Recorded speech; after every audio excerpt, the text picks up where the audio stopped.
Hello my dear students and welcome back to the channel. आज के class में हम स्टार्ट करेंगे अपना एक नया चैप्टर 12th अकाउंट्स के अंदर।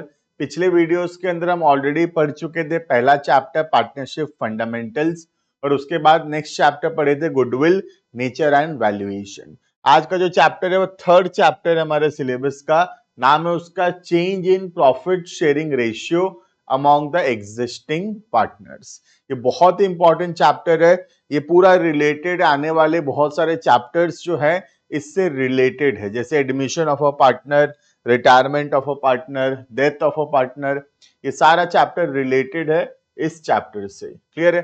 तो सबसे पहले समझते हैं कि इस चैप्टर के अंदर हम क्या पढ़ने वाले हैं। ये चैप्टर का नाम जो है इसका क्या मीनिंग है। तो टॉपिक का नाम है change in profit sharing ratio. Profit sharing ratio अगर चेंज हो रहा है, जैसे फॉर एग्जांपल पहले रेशियो था ए बी और सी के बीच में 2:1:1। Now they want to change the profit sharing ratio and the new ratio will be let's say equally. तो ये जो रेशियो चेंज हो रहा है पार्टनर्स के बीच में, पहले एक पुराना रेशियो था और अब एक नया रेशियो होगा। ये रेशियो चेंज करते समय क्या क्या अकाउंटिंग करने का जरूरत है, अकाउंट्स में क्या फर्क पड़ेगा, बुक्स ऑफ अकाउंट्स में क्या एंट्री करना पड़ेगा for the change in profit sharing ratio. तो हम इस चैप्टर के अंदर पढ़ेंगे क्या क्या एंट्रीज पास होगा due to change in the profit sharing ratio among the existing partners. ठीक है, किनके बीच में चेंज हो रहा है? एग्जिस्टिंग, मतलब पहले जो थे पार्टनर अब भी वही लोग पार्टनर हैं। सिर्फ क्या हुआ यहां पे, इन दोनों के बीच में जो प्रॉफिट शेयरिंग रेशियो था वो चेंज हो जाएगा। क्लियर? तो प्रॉफिट शेयरिंग रेशियो चेंज होने के वजह से जो पहला टॉपिक हमको पढ़ना पड़ेगा वो टॉपिक है calculation of gaining and sacrificing share. इसका मतलब है जब भी रेशियो चेंज होगा बिटवीन द पार्टनर्स, पहले एक पुराना रेशियो था और अब एक नया रेशियो है, तो ये चेंज के वजह से कुछ लोगों को नुकसान होगा। जिनको नुकसान होगा उसको यहां पे बोला गया है सेक्रीफाइस। तो नुकसान को क्या बोला गया है? Sacrifice share. और जो फायदा होगा उसको बोला गया है gaining share. So due to change in the profit sharing ratio, some of the partners will sacrifice and the some other partners will gain. कुछ लोगों का sacrifice होगा और कुछ लोगों का gain होगा। The total of sacrifice will always be equal to the total of gain. जितना sacrifice होगा और जितना gain होगा वो दोनों हमेशा equal होगा। बात समझ में आ रहा है? तो हमको सबसे पहला सीखना है how to calculate the gaining और द सेक्रीफाइसिंग शेयर। क्लियर? तो गेनिंग या सेक्रीफाइसिंग निकालने के लिए हमको देखना पड़ेगा कि पार्टनर का पहले क्या रेशियो था और अब क्या रेशियो है। अगर पहले के हिसाब से अभी ज्यादा है तो हम गेन कर रहे हैं, और पहले के मुकाबले अगर हमारा कम है हिस्सा, दैट मीन्स हम सेक्रीफाइस कर रहे हैं। क्लियर है? तो सेक्रीफाइस कैसे निकलेगा, हम फॉर्मूला नोट डाउन करेंगे। Sacrifice share equals to, sacrifice कितना हुआ? जितना ओल्ड शेयर था माइनस अभी न्यू शेयर जितना है। तो जो कम हुआ वो क्या है? वो सेक्रीफाइस है। पहले सपोज 5 था, अभी 3 है, तो there is a sacrifice of 2। 5 पहले का शेयर, 3 अभी का शेयर, 5 माइनस 3, तो 2 का सेक्रीफाइस होगा। क्लियर है? और अगर गेन निकालना है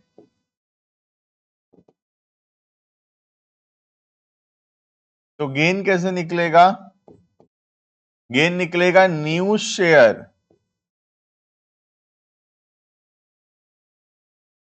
गेन निकलेगा new share minus old share. ठीक है, तो सेक्रीफाइस निकलेगा ओल्ड माइनस न्यू और गेन निकलेगा न्यू माइनस ओल्ड। ठीक है, अब जब हम क्वेश्चन को सॉल्व कर रहे होते हैं तो पहले से पता नहीं होता कि सेक्रीफाइस आएगा कि गेन आएगा, पहले से थोड़ी पता है। तो हम कौन सा फॉर्मूला लगाएंगे, सेक्रीफाइस का लगाएंगे कि गेन का लगाएंगे। ठीक है, तो ठीक से समझना, हम कभी भी ना गेन का फॉर्मूला को यूज नहीं करेंगे। We will not use the formula for gain, gain का फॉर्मूला कभी यूज नहीं करेंगे। हम क्या करेंगे, हमेशा सेक्रीफाइस का फॉर्मूला को यूज करेंगे। ठीक है, अगर हमारा आंसर प्लस में आता है दैट मीन्स वो क्या है, वो सेक्रीफाइस है, और अगर हमारा आंसर माइनस में आता है that means there is a gain. Clear है, तो गेन का फॉर्मूला लगाने का जरूरत नहीं है, सिर्फ साइन बदल जाएगा। देखो, new minus old, old minus new अगर करूंगा तो ये माइनस गेन आ जाएगा। ठीक है, तो अगर मैं इस फॉर्मूला को ना लगाकर यही फॉर्मूला लगाता हूं तो कुछ फर्क नहीं पड़ेगा, सिर्फ आंसर माइनस में आएगा। क्लियर है, तो हम एक ही फॉर्मूला लगाएंगे हमेशा, that is old share minus new share. अगर प्लस में आएगा तो सेक्रीफाइस होगा और अगर माइनस में आएगा तो गेन होगा। क्लियर, कुछ क्वेश्चंस हम देखते हैं। देखना, illustration number 1, Jack and Barbosa are partners in a firm sharing profits in the ratio of 2:1। तो इनके बीच में रेशियो था 2:1, तो ये कौन सा रेशियो है, old ratio. It was decided by them to share future profits equally, future में रेशियो इक्वल होगा, that means the new ratio is equal. Calculate the sacrifice and gain. ठीक है, तो हमको निकालना है सेक्रीफाइस कितना और गेन कितना। सॉल्यूशन, सबसे पहला जैक, फॉर्मूला एक ही है बस, फॉर्मूला क्या है, old share minus new share. तो जैक का क्या है, 2/3 ओल्ड, 2:1 था ना, तो जैक का 2/3 ओल्ड, और न्यू कितना है जैक का, 1/, एलसीएम लेंगे 6, कितना आएगा 4 - 3, 1/6। तो 1/6 प्लस में आ रहा है, प्लस में आएगा तो क्या बोलते हैं, प्लस में आएगा तो we call it as sacrifice. बात समझ में आ रहा है, प्लस में आया, प्लस में आया मतलब वो सेक्रीफाइस है। क्लियर, नेक्स्ट बारबोसा,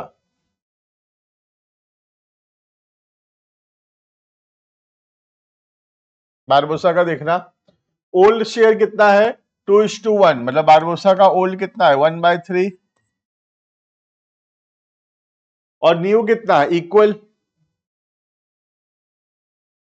1/2, 6 का एलसीएम जाएगा, तो 2 - 3 मतलब -1/6, माइनस में आया, माइनस में आया मतलब it is a gain.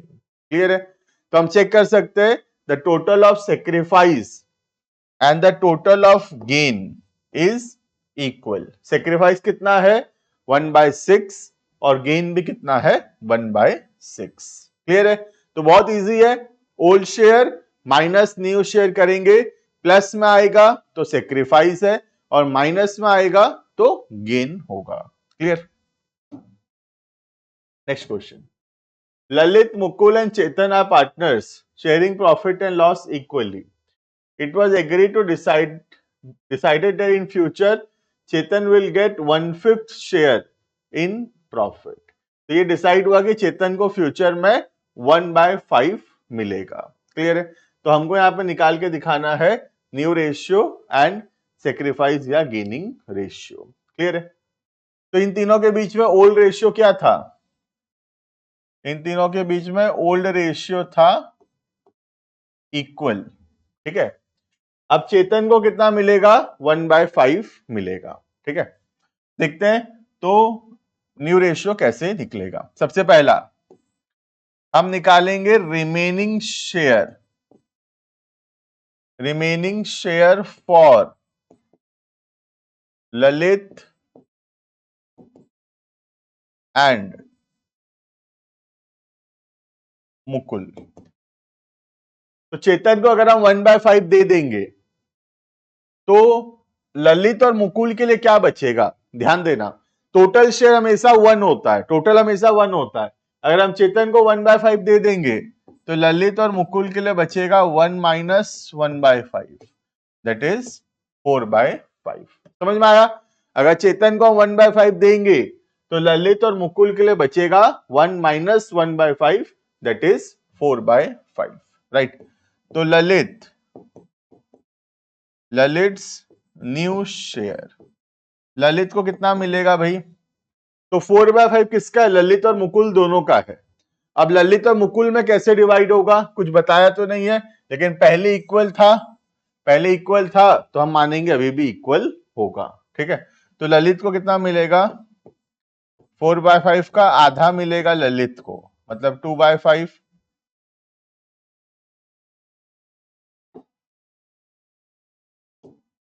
Mukul को मिलेगा आधा,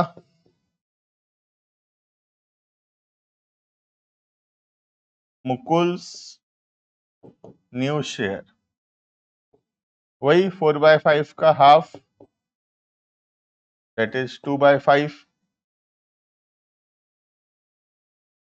और चेतन का तो हमको पता ही है, चेतन का दिया हुआ था क्वेश्चन में, चेतन्स न्यू शेयर 1/5। तो न्यू रेशियो आ जाएगा इससे, न्यू रेशियो विल बी 2:2:1। तो न्यू रेशियो पता चल गया 2:2:1, ठीक है। ओल्ड रेशियो तो पता था हमको पहले से, ओल्ड रेशियो तो क्वेश्चन में गिवन था इक्वल, तो इससे हम आराम से निकाल सकते हैं गेन या फिर सेक्रीफाइस, ठीक है। स्टार्ट करेंगे, Lalit, Mukul and Chetan, gain sacrifice निकालेंगे, न्यू रेशियो पता चल चुका है। सबसे पहला Lalit, old share 1/3, new share 2/5। Mukul, old share 1/3, new share 2/5। Last Chetan, old share 1/3, new share 1/5। Clear? तो निकल जाएगा गेन या सेक्रीफाइस। सबसे पहला ललित का 15 एलसीएम जाएगा, 5 माइनस 6 -1/15, मतलब गेन, ये भी -1/15 ही होगा गेन। और ये सेक्रीफाइस जो होगा चेतन का 15, मतलब 5 माइनस 3, 2/15 का सेक्रीफाइस। क्लियर? तो हम देख सकते हैं the total of sacrifice and total of gain जो है इक्वल होगा। गेन कितना हुआ? 1/15, 1/15, तो गेन है 2/15 का और सेक्रीफाइस भी है 2/15 का। क्लियर है ये? This was all about illustration number 2। Next illustration number 3 देखना, X, Y and Z are partners sharing profit in the ratio of 5:3:2. Calculate new ratio, sacrificing and gaining ratio in each of the following cases. तो हमको अलग अलग situation में अलग अलग करना है। ओल्ड रेशियो क्या है हर केस में? ओल्ड रेशियो हर केस में 5:3:2 होगा, ठीक है। Next case 1, as per new agreement Z takes 1/5 share from X. तो क्वेश्चन क्या बोल रहा है? जेड जो है 1/5 लिया है किससे? एक्स से, ठीक है। तो हम स्टार्ट करेंगे केस नंबर 1। क्वेश्चन क्या बोल रहा है? Z takes 1/5 share from X. तो यहां पे एक्स का जो है सेक्रीफाइस है 1/5 का, और जेड का गेन है 1/5 का। समझ में आया? क्या बोला है? Z takes 1/5 share from X, Z को मिला 1/5 एक्स से, तो एक्स का सेक्रीफाइस और जेड का गेन, ठीक है। हम निकालेंगे न्यू रेशियो, ओल्ड था 5:3:2। देखना, तो एक्स का new share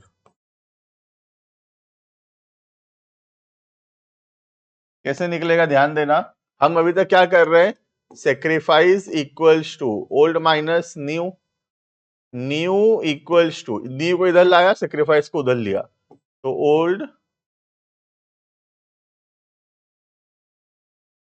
old minus sacrifice, है ना, old minus sacrifice equals to new होगा। तो x का न्यू कितना होगा, x का ओल्ड कितना था, आई थिंक 5/10 था, हाँ 5/10 था, और 5/10 में से x सेक्रीफाइस कर दिया, कितना सेक्रीफाइस कर दिया, 1/5 सेक्रीफाइस किया है, तो कितना बचेगा x के पास, x के पास बचेगा 3/10, ठीक है। y का तो एज इट इज रहेगा, y में तो कुछ करना है नहीं, 3/10 ही रहेगा।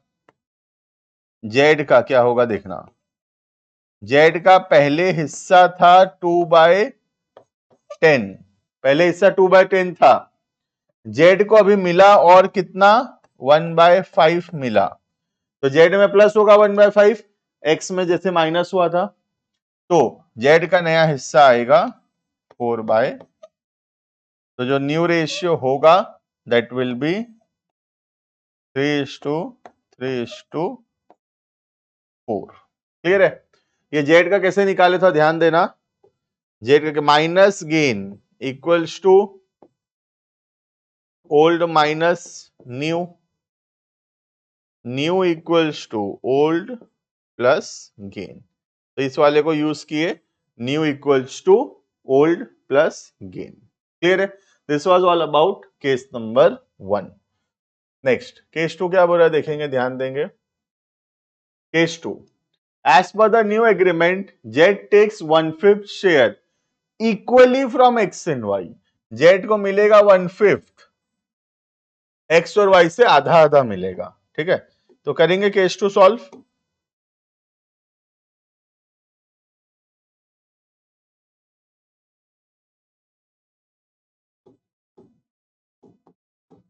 केस नंबर 2, तो x का सेक्रीफाइस कितना होगा देखना,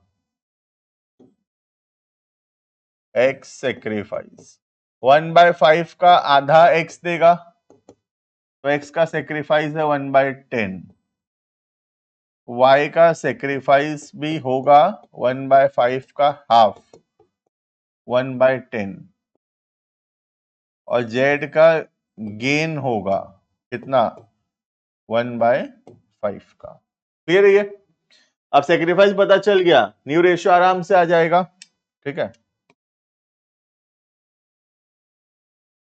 x का न्यू, x का ओल्ड था 5/10, उसमें से सेक्रीफाइस किया 1/10, बचेगा कितना 4/10 बचेगा, राइट। नेक्स्ट y का न्यू, पहले था y के पास 3/10, उसमें सेक्रीफाइस किया 1/10, बचेगा 2/10, ठीक है।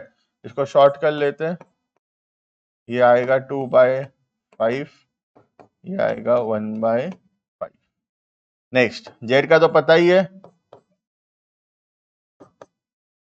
z के पास पहले हिस्सा कितना था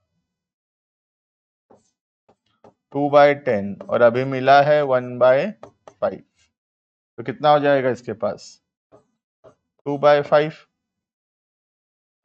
new ratio 2:1:2 is the new ratio. Clear है, this was all about case number 2. Clear? Now next जो यहाँ पे आता है केस नंबर 3 देखेंगे हम लोग, ठीक है। Before we start case number 3 तो जगह क्लियर कर लेते हैं।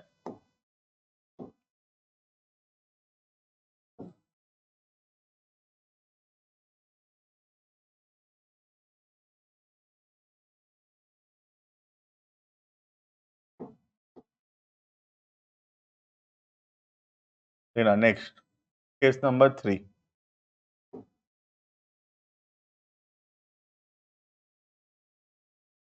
क्वेश्चन में क्या बोला देखना, as per the new agreement X and Y decided to share the future profits equally, future profits equal, तो ये तो बहुत इजी केस बनता है, जिसमें सिर्फ तुमको गेन या फिर सेक्रीफाइस निकाल के दिखाना है। ओल्ड रेशियो पता है हमको, सिर्फ गेन या सेक्रीफाइस करना है, बहुत इजी है ये। एक्स पुराना हिस्सा कितना 5/10, नया हिस्सा इक्वल आ जाएगा गेन या सेक्रीफाइस। वाई का पुराना हिस्सा कितना 3/10, नया हिस्सा 1/3। जेड का पुराना हिस्सा 2/10, नया हिस्सा 1/3। तो इससे आ जाएगा गेन या फिर सेक्रीफाइस। ठीक है, पहला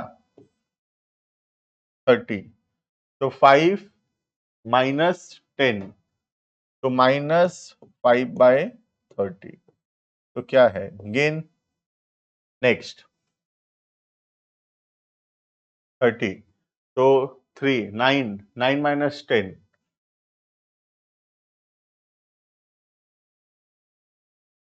-1 गेन। ठीक है, लास्ट 33। ठीक है, तो यहाँ पे 3 इंटू 2 6, 6 माइनस 10 -4। तो ये गलत आया शायद, फर्स्ट वाला चेक कर लेना एक बार। 30 3 15, सॉरी ये गलत है,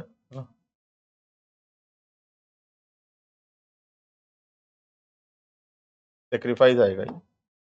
तो चेक कर लेना, पहला वाला कैलकुलेशन एरर है। एलसीएम आएगा 30, तो यहाँ पे 3 इंटू 2 15 माइनस 10 5/30। क्लियर। कैसे पता चल गया गलत है, ध्यान देना, हमारे साथ भी गलती हो सकता है। तो कैसे पता चल गया गलत है बोल के, मैं देखा कि टोटल सेक्रीफाइस और टोटल गेन तो इक्वल नहीं हुआ। तो जैसे ही सेक्रीफाइस और गेन इक्वल नहीं हुआ, मुझे पता चल गया कि कोई ना कोई एरर जरूर है। क्लियर। तो हम भी ऐसे एग्जाम में पहचान सकते हैं कोई भी एरर होगा तो। नेक्स्ट आता है हमारा केस नंबर 4। तो देखेंगे फटाफट से केस नंबर 4, जो कि सबसे इंपॉर्टेंट केस है। तो थोड़ा ध्यान देना, केस नंबर 4 में most important case is case number 4।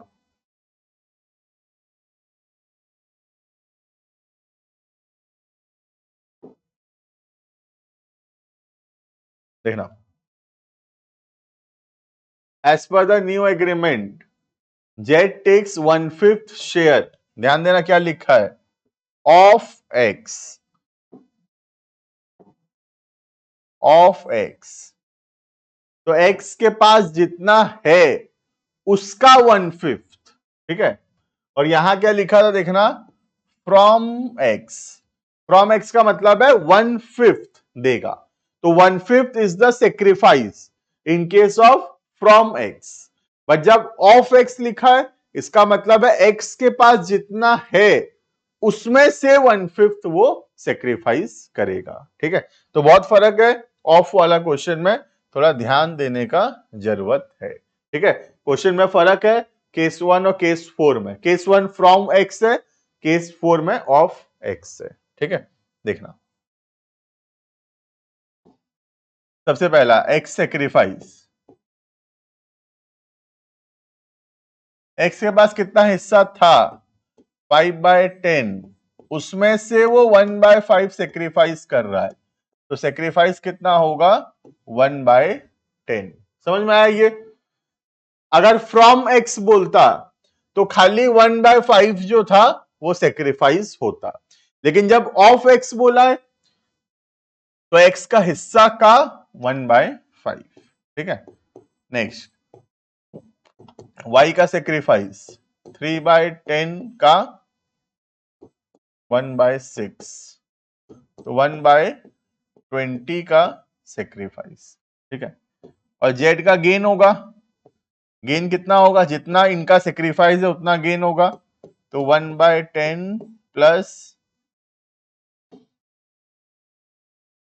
1/10 plus 1/20 will be the gain. 20 LCM जाएगा 2 + 1, 3/20 इज द गेन। क्लियर है ये। तो सेक्रीफाइस पता चल गया, गेन पता चल गया। अगर हम ओल्ड से एडजस्ट करेंगे तो आ जाएगा न्यू रेशियो। क्लियर, निकालेंगे न्यू। x का न्यू, x के पास कितना हिस्सा था, x के पास था पहले 5/10, उसमें से सेक्रीफाइस की है 1/10, तो कितना बचेगा 4/10।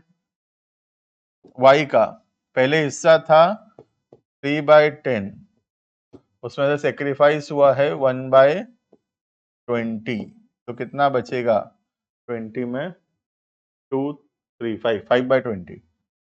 तो इसको भी 20 के टर्म्स में ले आता हूं, तो ये कितना होगा 8/20। जब तक डिनोमिनेटर सारा इक्वल नहीं है तब तक हम रेशियो नहीं बोलते, तो डिनोमिनेटर हमेशा इक्वल करना, ठीक है। जेड के पास पहले हिस्सा था 2/10, अभी मिला है 3/20, तो कितना हो जाएगा 7/20। क्लियर है। हमेशा न्यू रेशियो लिखने से पहले चेक करना सारा न्यू डिनोमिनेटर इक्वल है या नहीं, राइट। जब सारा डिनोमिनेटर इक्वल है तब हम चेक करेंगे whether the sum of the numerator is equal to the denominator or not। तो sum of the numerator 8 + 5 + 7 20 हो रहा है, मतलब हमारा रेशियो करेक्ट है। तो न्यू रेशियो इज 8:5:7। क्लियर है। तो this was all about how to calculate the sacrifice share, the gain share and the new ratio. Clear है। तो मैं होप करता हूं कि वीडियो अच्छा लगा होगा, पसंद आया होगा, सब कुछ समझ में आया होगा। कमेंट में जरूर से बताना कैसा लगा, और ऐसे ही वीडियोस देखने के लिए चैनल को जरूर से सब्सक्राइब कर लेना। मिलते हैं नेक्स्ट वीडियो के अंदर, इसी चैप्टर को कंटिन्यू करेंगे। Thank you and bye bye.